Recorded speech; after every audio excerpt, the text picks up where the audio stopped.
Hello guys, welcome to my channel JW shorts. तो आज आप सबके लिए ले आया हूँ एक न्यू रेसिपी, कच्चा टमाटर और आलू भाजा। तो चलिए देखते हैं कैसे बनता है। सबसे पहले हमने कच्चा टमाटर और आलू छोटे छोटे पीस में काट के रख दिया है। अब हम एक कढ़ाई लेके उसके अंदर तेल डाल के गरम कर लेंगे। अब हम इसमें ऐड करेंगे कटा हुआ प्याज, ऐड करके इसको अच्छे से फ्राई कर लेंगे। अब हम इसमें ऐड करेंगे भाजा मिर्च।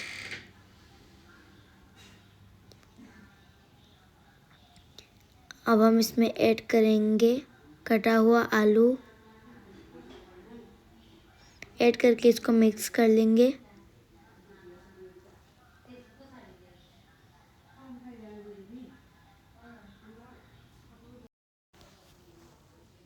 अब हम इसमें ऐड करेंगे थोड़ा सा नमक और इसको 2 मिनट कुक होने के लिए छोड़ देंगे।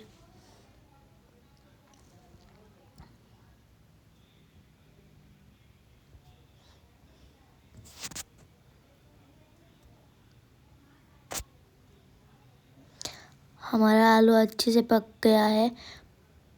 पकने के बाद अब हम इसमें ऐड करेंगे कटा हुआ टमाटर। अब हम इसमें ऐड करेंगे थोड़ा सा हल्दी पाउडर, थोड़ा सा लाल मिर्च पाउडर, ऐड करके इसको 5 मिनट कुक होने के लिए छोड़ देंगे।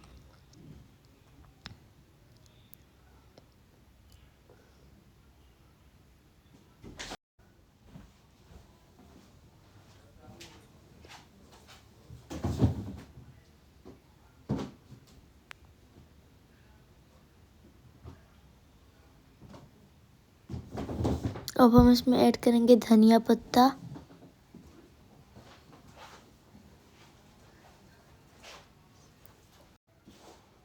तो गाइस बनके तैयार है हमारा रेसिपी। आप लोग इस रेसिपी को ज़रूर ट्राई करना। वीडियो अच्छा लगा तो लाइक कर देना, चैनल को सब्सक्राइब कर देना। मिलते हैं नेक्स्ट वीडियो में। Thank you so much for watching. Bye.